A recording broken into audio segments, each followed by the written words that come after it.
me a great guest, my friend Bob Guller. Bob, how are you?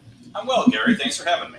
I'm very glad to have you. So, by way of introduction, Bob is a lawyer. Bob and I met when I was 13 in Mrs. Romero's science class in 8th grade, and we've been off and on friends ever since. So Bob, what do you tell our viewers what you do? You're not, although you have a law degree, you do not actively practice law for clients, I guess I should say.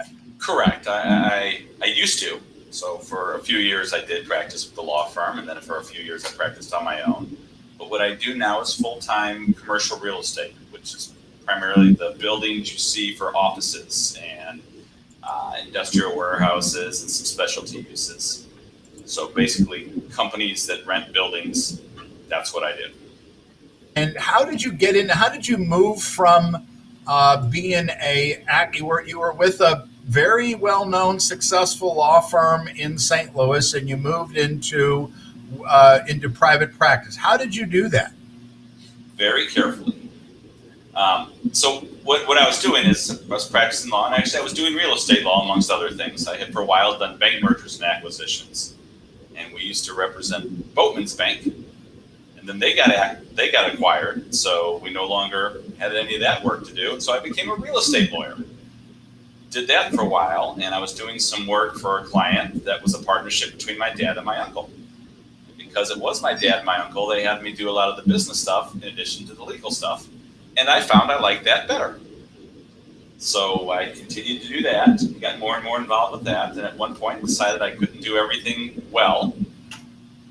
Left the big law firm, kept a small practice for a while, where I didn't have to answer to others, just my clients.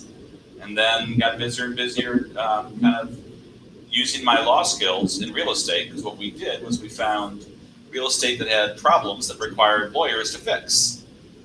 And that's usually pretty expensive when you don't even know if you're going to get the property or not. But since I was the lawyer and I worked cheap, that's what I started doing. I remember when you made that change. You were about 5 years out as a lawyer?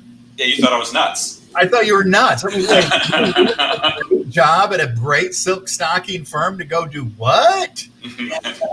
And in case, and Bob is one of the most humble people I know. Bob won't say this, but there have been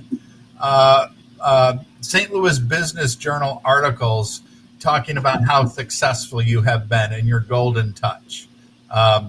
So congratulations on your success. And what you have done from an outsider looking in is you've found good market opportunities in buildings. You know, the secret, this is going to be a lesson for you. But thank you. Did you know in real estate you're supposed to buy low and sell high? Ooh, that'll help. Thanks. You've done that. In fact, you've done it with the same building a couple times before.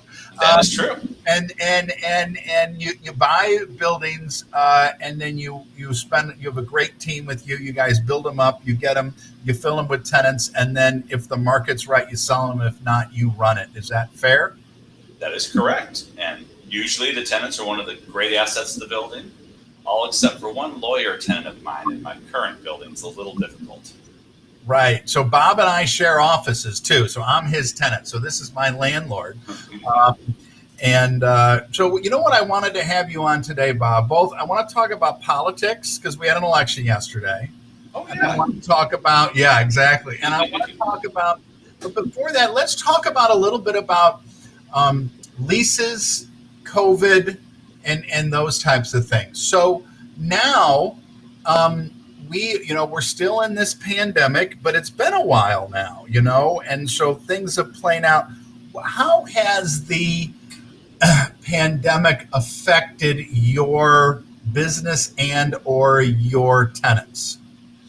Well, I think like everybody, it's had a huge impact, right? Many of my tenants are either here with skeleton crews here on a rotating basis, or in some cases, not here at all, except for coming by to keep their computers humming, and everyone's working from home. And then many of the tenants are facing their own financial challenges, And if they're not making money, it's hard for them to have money to pay me. So it's going to have an impact on everybody. And there's a legal aspect to that, of what my leases say and what the law allows. And then there's the business aspect of that, which is I have a long-term business relationship with these tenants. And figuring out a way, regardless of what the contract or the law says, to work with them in a way that both keeps me afloat and them afloat is very important.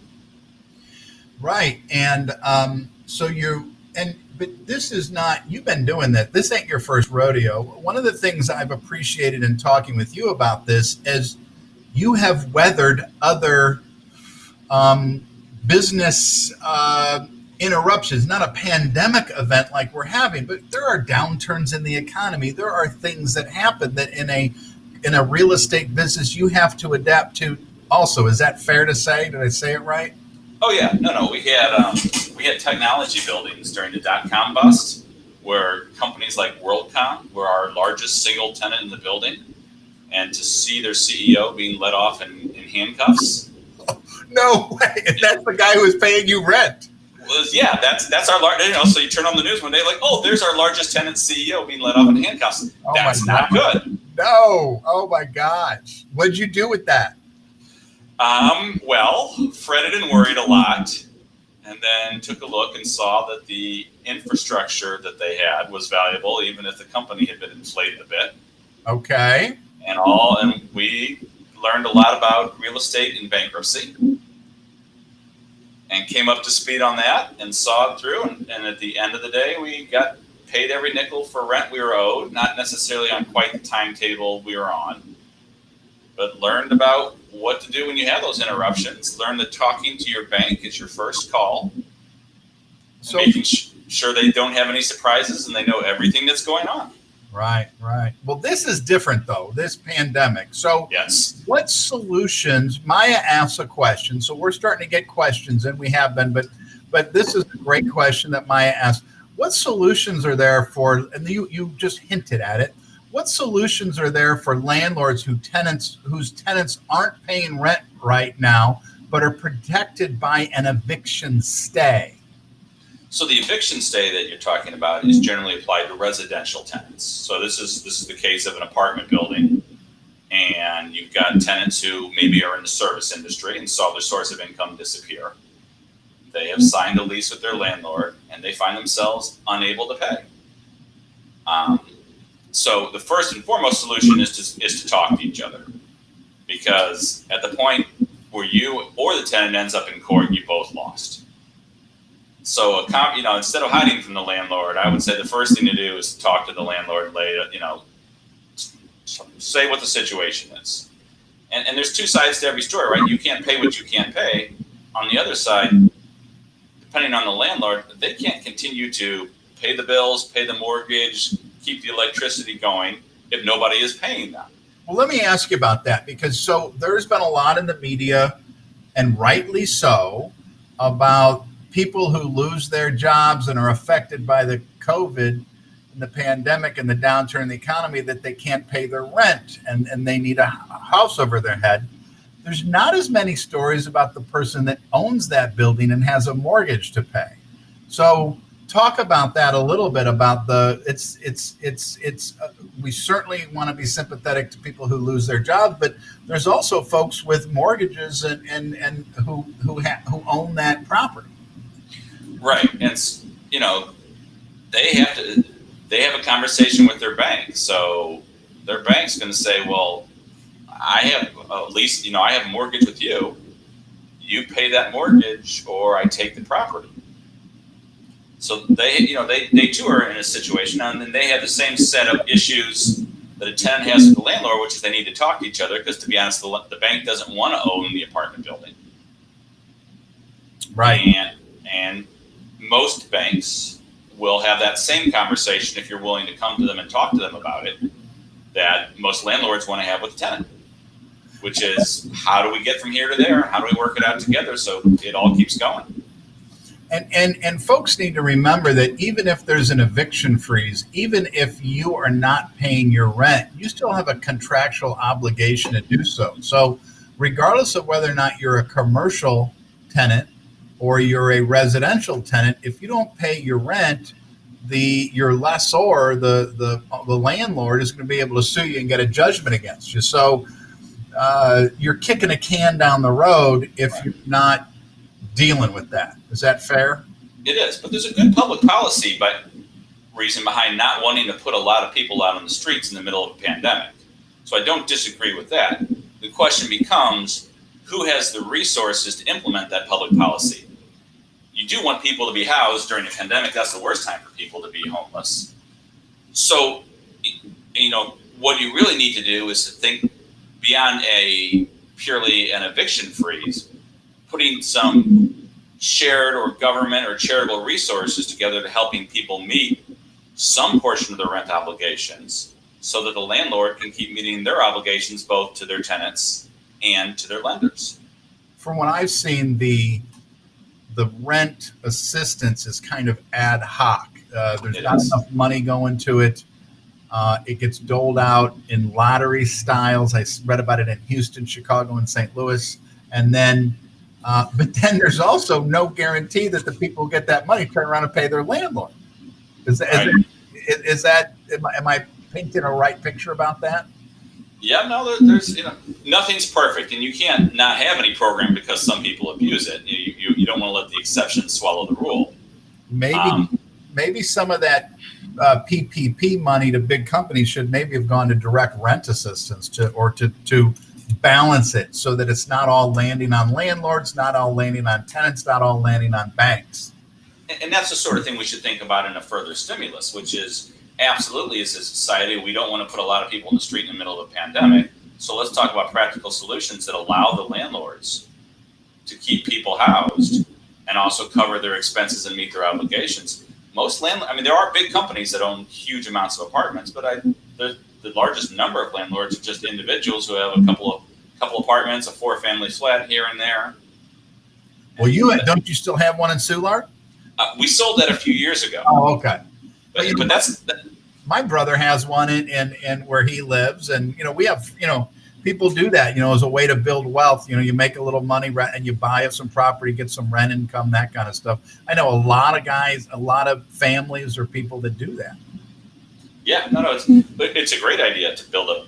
Especially if you're interested in starting in real estate, it's a great way to build up equity.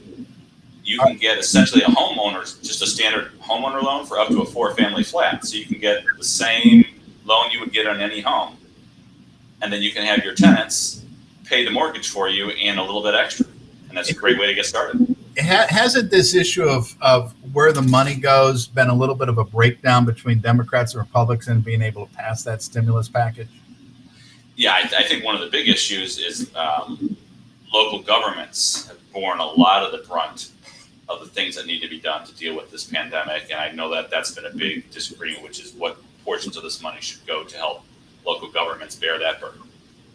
Maya gets 2 in a row. Now that the election is passed, the election day is passed. I don't know if the election, but and we'll talk about that in a minute. What do you think about what might happen to it with another stimulus package? Well, that's interesting. I think that the biggest determinant of that's going to be control of the Senate, which I don't think has been determined yet. And we're going to have another runoff election in Georgia, in January.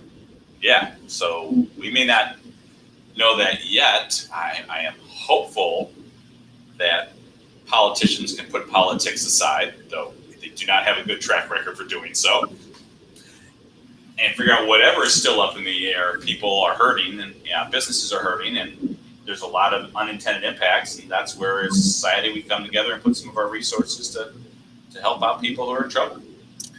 Let me move to another question. So let me just, and we can come back to this. This is related. I saw Adam asks, I saw the news that the owner of many St. Louis shopping malls, or a shopping mall, just filed you for many shopping malls, but one in St. Louis. Just a couple in St. Louis, I think. Okay, never mind. Adam was exactly right. Filed for Chapter 11 bankruptcy. What does that mean? Are those malls going to close? So, 2 kinds of bankruptcy. There's a reorganization and a liquidation. So Chapter 11 is a reorganization. So that typically means at least they're going to try and figure out a way where they can keep operating. And of course, the biggest value in those malls is the tenants and they're paying rent. However, the reason a lot of the retail malls have filed bankruptcy is a lot of the tenants aren't, and in some cases can't pay rent because their sales and revenue have fallen off so much. So that lets the malls stay open. It gives protection from creditors to the mall owner who owes a bank money, and it lets the debt get reorganized. Correct, for a period of time. Now, often the lender on the malls has a security interest, so at some point they can actually take the mall. That doesn't mean it closes, it just means that the ownership changes from the mall operator company to the bank. Have you bought properties from banks? Yes, that's, so when I talked earlier about using my lawyer skills to acquire properties, that's kind of what we've specialized in, which is buying properties that have been foreclosed on by banks, buying property that are owned by companies that are bankrupt, so that in order to buy it, you actually have to apply to the bankruptcy court. The property that your office is in that I sit in now was in receivership at the time we bought it. That means that the owner still owned it, but the bank that lent the money had gone to court and gotten control of the daily operations. At the same time, I can't remember, 2 or 3 of the tenants were suing the owner for not delivering on their promises. So it was a sticky situation, but that literally is what we do, which is we find those kind of sticky situations and wade in, hopefully fix them and create some value. So on the residential side, and I know you don't do a lot of that, or at least don't now. The question comes to my mind, and it was already asked. We talked about it a little bit, but if you're a tenant and you can't afford your rent because of a job change or issues with Corona, what do you do? And I know I keep going to you first. Let me take the first shot at this and then see what you might want to add. So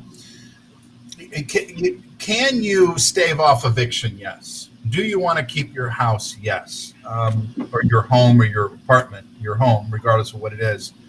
But you need to balance the idea that even if you stave off eviction now, your landlord can come back at you and get a hefty judgment against you, and then you'll have to change.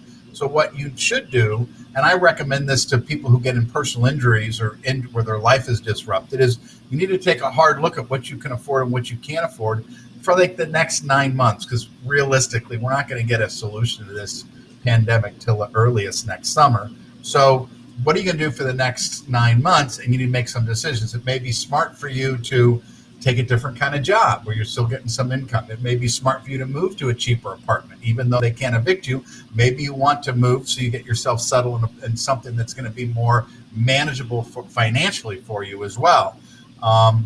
And so that's one thing. And then so what do you think about that, Bob? And then I have a parallel issue about commercial tenants. But go ahead.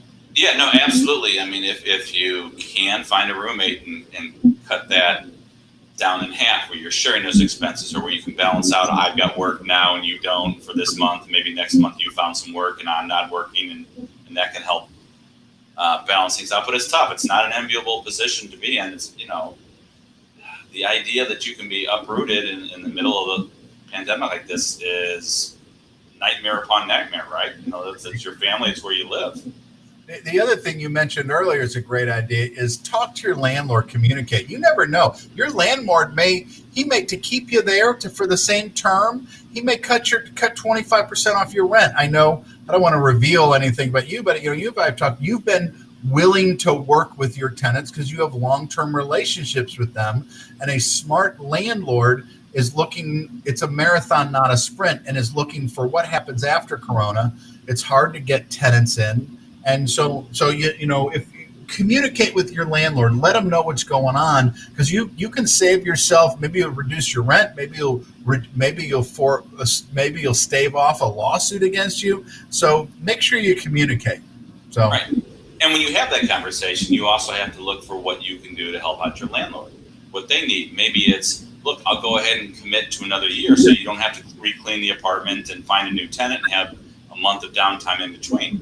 So maybe that's, if you're asking for some help and some forgiveness, maybe you can extend your lease. Maybe there's work you can do around the apartment where you can help them lower their costs so that the income they're missing from you, it's not such a bite because they've got some, you cut the lawn or, you're whatever it may be.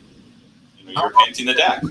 Brennan asked, how often are security deposits not returned? I had one arbitrarily halved once. The answer is there's a lot of protection laws around residential security deposits. So that doesn't mean those laws aren't ignored or abused, but there's pretty robust, and it varies from state to state, but Missouri and most states have some pretty robust protections on you have to be given an explanation and an itemized list of what is wrong that somebody is not returning a security deposit to you. You may feel it's arbitrary, but at least they have to explain it to you. And then there are actions you can take. Typically, it's going to be something in the neighborhood of small claims court, given the amount, when a landlord doesn't follow those laws. Yeah, and everybody needs to know there's a couple of things to do, and great points to add. You can go for $25. You can go file a small claims action in any county, whatever county you live in. You call the clerk, you go give them $25. You handwrite something out. They help you out. They get service, and then you can do that. If you have a landlord who takes your money. Now, the other thing is you can demand them give you an accounting about why they did that. Google the rules. It's on the Missouri state. It's on one of the Missouri state websites. I can let people know that there are rules about that. Talk to your landlord going in. Get a feeling. Is this going to be some landlord's going to come in and screw you on your security deposit, or is someone who is going to be fair and that kind of stuff? And have some measure of responsibility on a security deposit. If you trash the place and leave, don't expect that security deposit back. If you've lived at a long place and you've deteriorated it, maybe you shouldn't get it back. But interesting issues about security deposits. Do I have a security deposit, Bob? I'm sure you do, and you're never going to see it again the way you've been treating this place. That's right. At least. But you know that. What else? Did I interrupt you? What were you going to say? No. I was going to say, so again, this is a case where talking to the landlord is really important, particularly if it's an individual landlord, but in any case, the representative of a big corporate landlord. The question to ask is, what do I need to do to get my entire security deposit back? And when I think I have done all those things, please come walk through the unit with me and show me anything in the unit that's going to keep me from getting my security deposit back. That's your request. Yeah, don't cut. That's a great point. Don't cut and run, and then be mad if they call you a month later and want some money. Walk through it with them, and see the wall that allegedly has a hole in it and all that stuff. That way everybody. It's like when you rent a car. It's like you go around and check the outside condition of the car. This is a lot bigger, worth a lot more money than a car. Hey, Davey asked me. Bob, with the pandemic continuing, what's your prediction for another housing crash on the horizon? That's interesting. The pandemic doesn't seem to have affected housing values overall the way the downturn did in 2008. But it's created some shifts. So housing in places that are really dense, urban centers, particularly cities in the East Coast, have become unpopular. Housing in places that are not all on top of each other, vacation and resort areas, outdoors, actually have gotten more popular. Right. So there may be not a crisis, but a reorientation, perhaps. Yeah, particularly East Coast cities, everyone's moving out to the burbs instead of being in this tiny apartment with 5 people on top of each other while being locked down. We're a little more spread out in the Midwest, so it's not as much an issue for us. But People need to adapt to those. Those rents need to come down. I mean, how'd you like to own how'd you like to be the tenant in Times Square, little storefront trying to sell T-shirts? I mean, Right. You'd be losing your rear on that. Right. No tourism. It's gone. On the other hand, this is not going to last forever. And if you've got a little money in the guts, now's the time to go buy a New York City apartment. When nobody wants it, unless you believe nobody will ever want to live in New York City again. Very good. Hey, listen, so let's move. I'm sure people may have other tenant and landlord issues, but let's move a little bit to our election. So to transition it, let me show you this comment. So Bob, Ken Masigian is a guy who testified in my hoot cell case. He lives in southern Missouri, and he's the guy that testified at trial. And we didn't really know this, and the other side was cross-examining him. And he told the story about how when the DOC had him find all kinds of data about entering exit logs, and then they had him toss out the data of anybody that had long wait times. And so they just submitted data for short wait times. And then they cross-examined and say, well, what do you mean? What were they having you do? And he looked at the defense lawyer and goes, they were having me cook the books. So he was very effective. So listen to this. So yesterday, Ken called me because we've been talking about the election on this show, and they wouldn't let his wife vote. He went to one polling place. They said no because she had changed an address, and then they actually went to the. Then they went to the clerk and called the clerk, and they wouldn't let him vote either. So I'm going to find the text from him to me if I can find it. So then he said the people at the polling station had no idea what to do. And so then he called me and I told him what to do. They got a court order. The Secretary they called the Secretary of State. They got a court order that ordered them to vote, and his wife got to vote yesterday. Isn't that crazy? That's great. Well, it's a funny story you tell that. Patricia, who's the day porter who cleans this office building, had a similar experience where she had moved. She had not updated her voter registration. She had gone to the voting place where she had moved to, and of course they had no record of her. She wasn't registered there. She went to her old voting place. So this is somebody working very hard to vote. And they said, well, you can't vote here. And they went to one of the on-site people who was helping, like you were, with the polls. And they said, called the supervisor, the Board of Election Commissioner, and said, no, you got to let her vote. She voted a provisional ballot, and she got to vote. But, I mean, that's a lot of work, right? Voting's important, but people have to do the work to insist on their rights. They have to reach out. They have to ask for help because it's important. That's what I told Ken yesterday. I said they have to let you cast a provisional ballot. They don't Absolutely. have to not to. You have a right to vote. Just because we have these weird rules about precincts and location and all that other stuff, hoops for people to jump through, which for some of us, I mean, it's not a big deal, but we forget some people change apartments every couple of years. Some people, that just happens, and people's right to vote shouldn't be constrained by that. One of the great things about this election, Bob, was that for the first time in St. Louis County, if you were in the wrong polling place, you could still vote. So, I saw that. Yeah, it's not, and it was really helpful. I worked the polls yesterday, and I spend typically a lot of time telling people, finding where the right polling place is because they get it wrong. For instance, the polling place I worked yesterday was not open for the last two elections because they didn't need to be, and because you don't have as many polling places on an off election, so that changes. So that I didn't have to do that because if they're printing out the ballot, they know exactly where people are. So that was very helpful.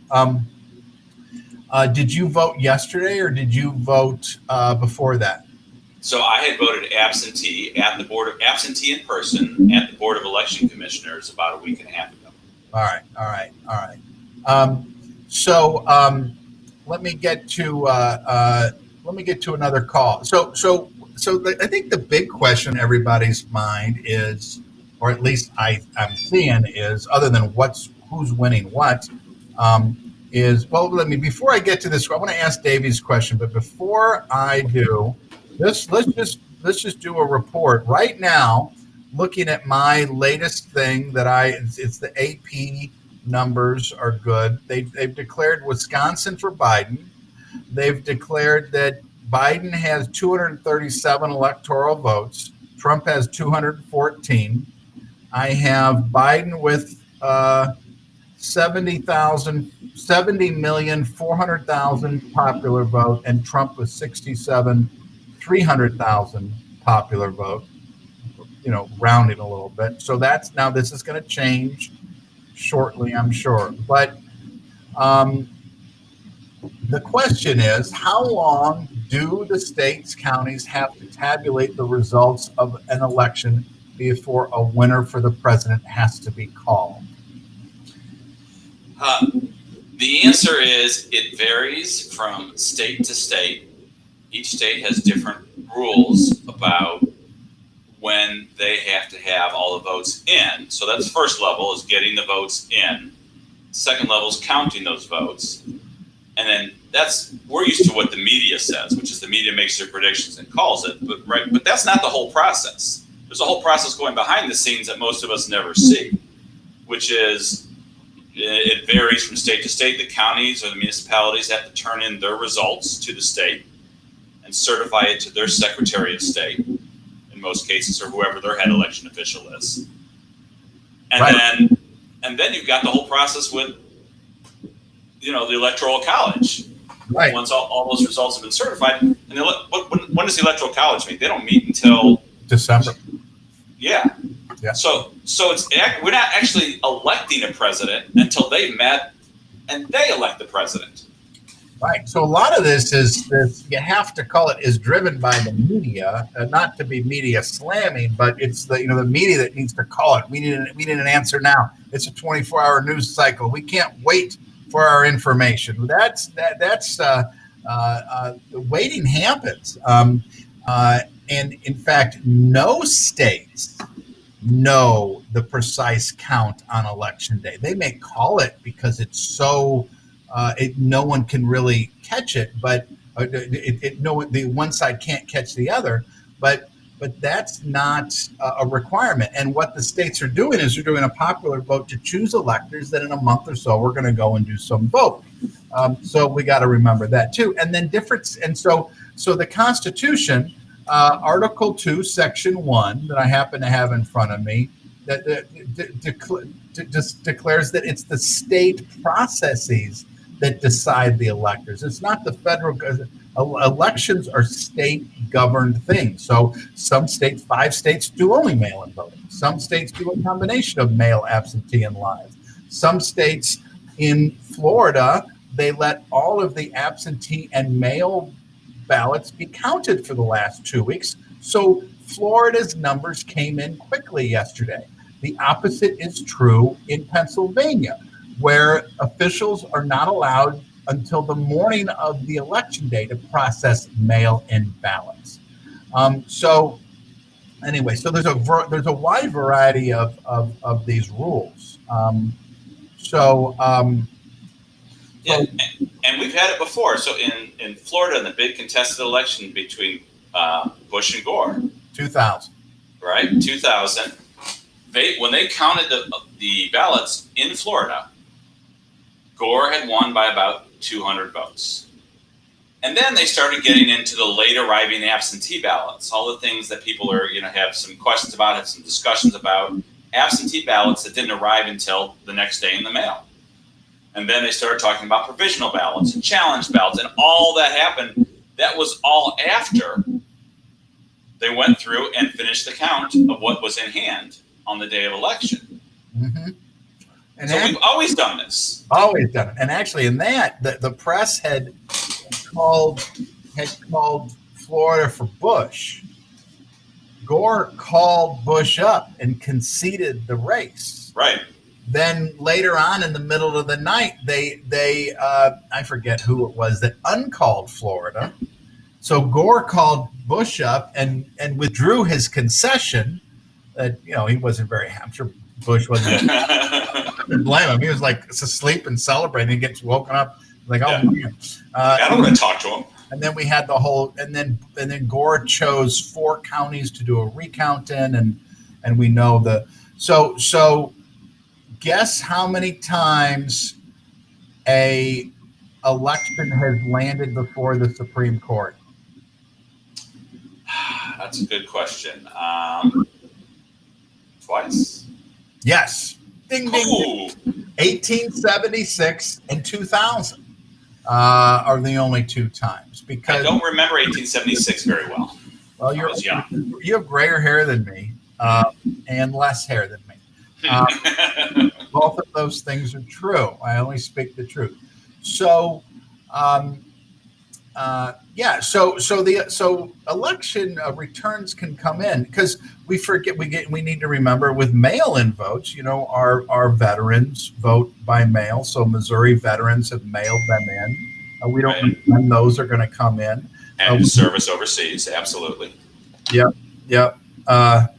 And then with the pandemic, 90 or 100 million people voted not live, whether absentee in person, absentee mail, or mail in. Because my dad turns 82 in a month, and your mom is 82, and so we got to have mail in voting for have. Is that you dinging or me dinging? No, it's probably me, but it may be you texting me. Oh, I'm not texting you. Don't flatter me. All right. So does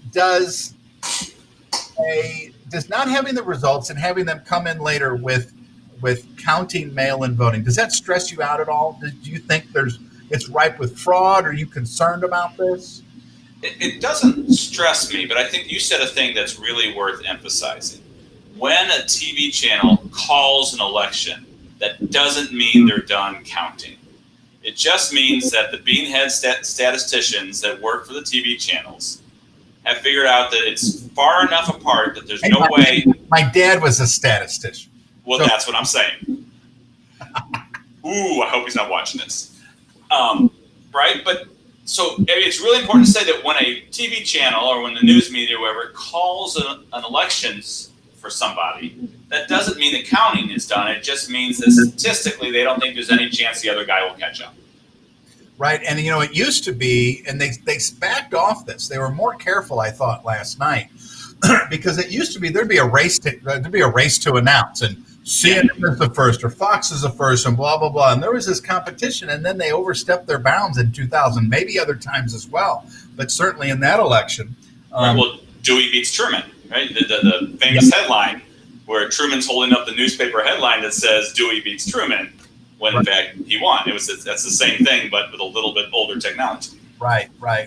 And yep. So, and especially these where it's close, and all these votes need to be counted. We already, with the electoral college system we have, it's it's already people already don't vote and don't get as engaged in the process because they think their vote doesn't matter, because it's only up to Pennsylvania or only up to this state or this state because of this anachronistic, and I'm going to tell you what that means later, but that anachronistic electoral college system that we have already gets people a little not as excited. Now, we've had a great turnout this year, and everybody was engaged this year, which is fantastic, but I think not counting ballots that are mail-in, it's not, I think it violates the Constitution because you have a right to vote. I think it's the wrong from trying to encourage our electoral system. It's bullshit, and it's just. But I think we all feel that temptation. You're rooting for your team, right? I mean, it's no different than the kind of the feeling almost you get with sports, and you don't like you don't want overtime.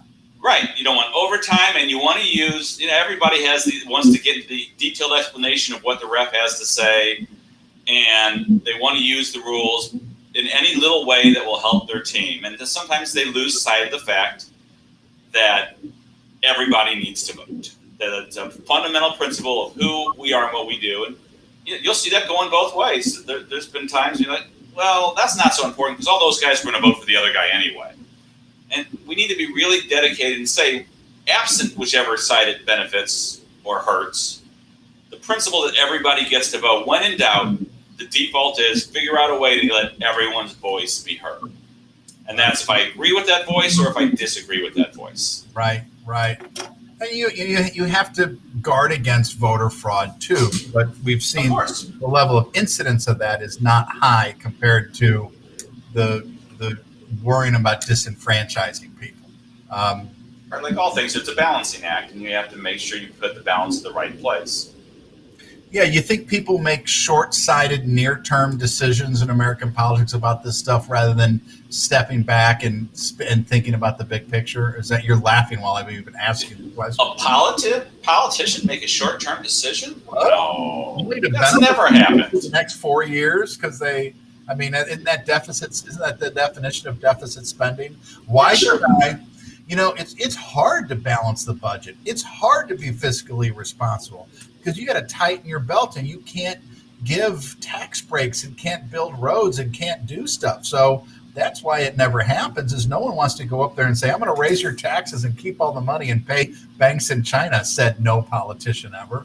Right. Well, it's true for all of us individually. It's just that we have the discipline of at some point, nobody's going to give you any more money. Politicians don't always have that discipline. Right. I can very, very easily tell you that you should stop eating and lose weight, Bob. But thank you. If it's me, this is an analogy. This is not but if it's me who has to be hungry and not eat, it's hard to lose weight. It is hard to lose weight. If you do, we all try, right? But how much do you really do it? I stress ate last night big time. My wife made a cake. I think I ate half of it. I think a lot of this country did. That's another thing that binds us all together, whichever side you're coming down on. Yeah. We all stress ate last night. Yes. All right. Let me keep going to another. Let me go in my feed here and find another question. Adam asked, yesterday the lines at our polling place were around 2 hours long. When we went in just after 6 a.m. I came back just before noon and it was in and out well under 30 minutes. Pro tip for next time, I guess. That's not really a question. But yeah, there are. One of the things I did yesterday was, the polling place I worked, and I've worked in different places, but the people at my polling place were really good. They had it down. The Republican, the election, and the Democratic judge were great. They only cast 2 provisional ballots. They were great. And so what I was doing is I was telling different rovers and calling up other people trying to find places with long lines and send them over to our place.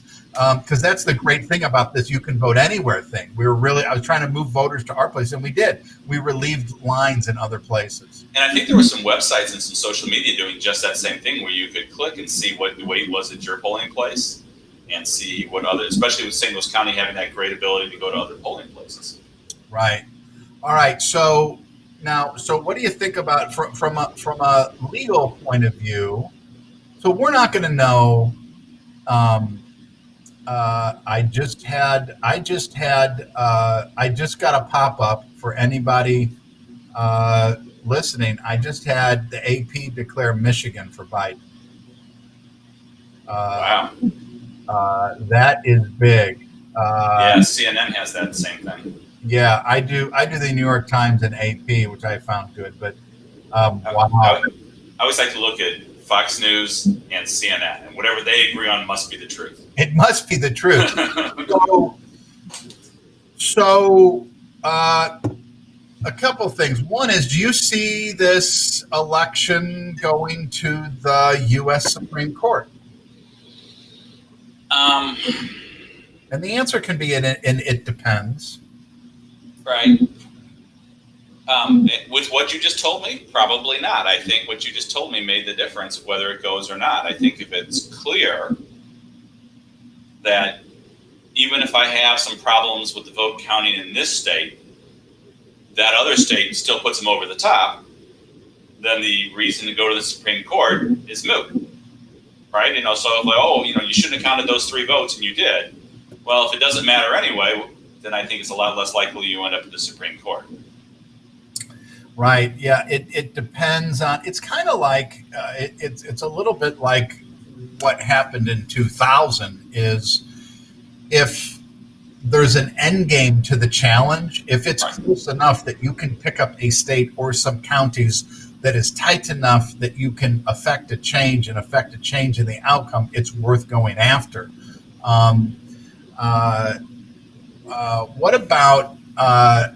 What about Trump's threats of sending the lawyers in right away to try to close down counting or trying to get state legislatures to change the outcome or change that? What about an end run instead of litigating to the U.S. Supreme Court? What about an end run to states?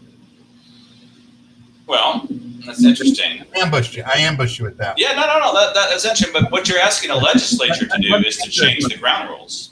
Well, yeah. So one tactic, so you can wait till everyone things in and then challenge it with the U.S. Supreme Court and file for injunctions and stuff like that. The other thing is you got to remember that it is the local state that controls how the voting goes and how the electors are chosen. So you could go to those legislators and or the executive branch to shut down voting directly, or to say, hey, you're not counting these properly, or those other things, and doing it on a smaller, more targeted level.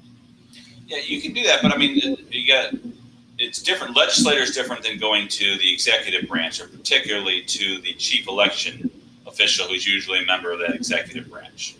So the legislature can't say, I make a law that this person can be an elector and that person can't, or this person's vote's going to count and that person isn't. They don't have the ability to do that. They have the ability to make the rules by which one determines how electors are chosen, or whose vote counts and whose vote doesn't. Right. But those laws still have to meet the state constitution, and those laws still have to comply with the federal constitution. And when there's a disagreement of whether those laws comply with those, that's where you end up in the judicial system. Right. And one of the things that I don't know if people appreciate as much as they should is that most election boards and most election areas are bipartisan. So in St. Louis County and City and Jackson County and other places, you'll have a Democrat and a Republican both as election supervisors and judges. The other thing is that when these ballots are counted, there are people looking over the shoulder from both parties. So they make, and then we all remember that happening in Miami-Dade County and some of these counties in 2000. No, it wasn't Miami-Dade. It was where Palm Beach is. Anyway, so there's already built in that guarantee that one side isn't going to play games like that. I mean, so now that it has happened historically. I mean, historically there is. You read about, Lyndon Johnson they were trying to, he went and stuffed a ballot box in Texas. There's a famous case on this. I talked about it last week with Steve Gehring about how he decided to go to the U.S. Supreme Court and they abstained, and he was able to get around it. But well, that's just how business was done back then. That's exactly right. Especially in Texas. And yes, and especially with Lyndon Johnson. Oh, yeah. Well, we got a lot done, but boy, he knew how to cut it.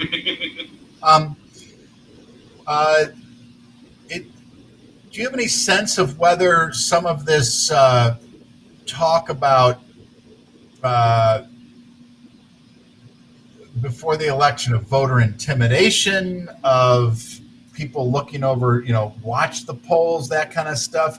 I didn't see much come out of that yesterday. I didn't see a lot of examples of, thankfully so. Now I may have missed it. What's your sense of whether or not? Let me ask a better question. What's your sense of whether or not voter suppression or intimidation actually occurred, and what people's experience was? I am sure isolated incidents occurred. There's too many of us doing too many things for us to have done it all perfect. So the question is not whether there was one isolated incident of somebody with inappropriate behavior here and there at a polling place. I'm sure there was. The question is, was there widespread voter intimidation, inappropriate behavior, whatever it might be? And the truth is, Americans are pretty awesome. Certain leaders might have exhorted folks to take some of those actions, but the truth is, left on their own, we usually do the right thing. And not to say there's not outliers, and you can focus on those outliers, but as a group, we're pretty good. People look around and say, you know what, that just isn't right. And you get away from some of the isolated examples of people doing wrong. And I'm not defending any of those isolated examples, but by and large, Americans are pretty good. Yeah. Can you believe Michigan just got called for Biden while we're on this? Yeah, no, that makes that's a big deal. Almost there. My wife literally just texted me about that. Here's the picture. Here I'm going to show it. I'm going to put it on the. Here's my wife's text. The picture of my son. She's looking at my son up there going, yeah. Actually, that's something I missed this year, because when my kids were little, I used to take them with me to the polling places. I did too. And I think because of COVID, it wasn't the appropriate thing to do this year, but it's a great experience to get your kids feel the importance and the excitement of participating in our democracy. I've always said. Now here, all right. Here, let me go to some other questions. All right, be quick. We're getting down to it. Speed round. For the Electoral College, is it the first the 270 that wins, or is that a higher number overall that wins once all the votes are counted? 270. Exactly. 269 you don't win. You can tie at 269, and then it would go to the House for the House to decide. But 270 is a winner. But the House doesn't decide based on total numbers in the House. The House decides based on each state's coalition in the House gets a vote. So just because the Democrats have a majority of the members of the House, it doesn't actually vote like that when you decide a contested election. Right. They may vote as a block for a state, is what you're saying, right? Now, what about like Maine and Nebraska? Can they divide it up because that's their Electoral College law, or does that? Yeah. Or would that not affect? Yeah, they can do that. They can divide up their Electoral College votes, but that doesn't mean that if it got thrown into the House of Representatives that they can divide it up. Because once it's being decided by the House, that's no longer the Electoral College. It means the Electoral College couldn't decide, and now it's the House. Right. You know. I want to just touch on something you said that I thought was so well said, and you're a very positive person. You tend to see the good in people. That I really liked your comment about when it all comes down, Americans do the right thing, because I think you're right. Not to say who started it or who did it, but so much of this election cycle has been focused on what divides us and criticizing, and the progressives. I mean, Trump can't do anything right, and we criticize all this stuff. But for a lot of America, as we saw in the vote, even if Mr. Biden wins, a lot of people really like and respect Donald Trump and what he does. And some of the things that are off-putting to some people, it's not true, and similarly, it's similarly true on the other side. So, to get to my point is, although so much has been done to divide us, when it comes down to it, you know what? I think the people on the other side politically may have as much a right to vote in a free and fair election as anybody else. And I think the other people on the other side think that too. When we sit with our friends at lunches, you and I've had lunches where we run into our people of friends, we all agree on more than we think. Right. Absolutely. And our country functions with this concept of the loyal opposition. Your guy doesn't always win, but we're all committed to the process. We're all committed that this works even when we think the policies and the idea of the person who won are wrong. But we're committed to a bigger idea. And the thing, and people, and we get so engaged in our own stuff. Everybody's got to remember to the sun's going to come up tomorrow. It's not all going to be bad. Life's going to go on, and this too shall pass, as the as the Torah says, right? All right, let's wrap it up here. We got 5 more minutes. We're going to close it down. Let's bring it. We've talked about politics. Let's for the end of this, if you don't mind, let's bring it back to. David asks a great question. David Cly asks. Let's talk about it's a little bit about politics. It's a little bit about landlord tenant that we started with, but about the idea of the country going on lockdown again, because this ended up being a real divisive issue. There are, in this, because if you go on lockdown, you can destroy economy. People don't have jobs. There's depression. There's drug addiction. There's other stuff that goes. It's not good to be in your house all the time on lockdown. It's not a healthy thing. So David asks, and I'll let you go first, Bob, because I already gave a speech on this. Do you think the country's going to go to lockdown again? And if so, do you think that's a good idea? Seems like it would hurt a lot of families and businesses that were already struggling financially. Right, and it would. So we've learned a lot. And some of the early lockdown was for a different reason and because we knew different things at the time. The early lockdown was to give us time to get up to speed in what we know. Now that the virus passes around by interacting. So there's no question a lockdown can slow the virus passing around. But as David points out, there's big consequences. And sometimes those consequences fall pretty unfairly on people who can least afford to deal with them. So we've learned about that. I think we don't need huge countrywide lockdowns. We may need some limited form of lockdown in areas where the virus gets particularly bad. But I think we've also learned enough to know and to have some discussions about the priorities of what those lockdowns should cover and what they should not cover.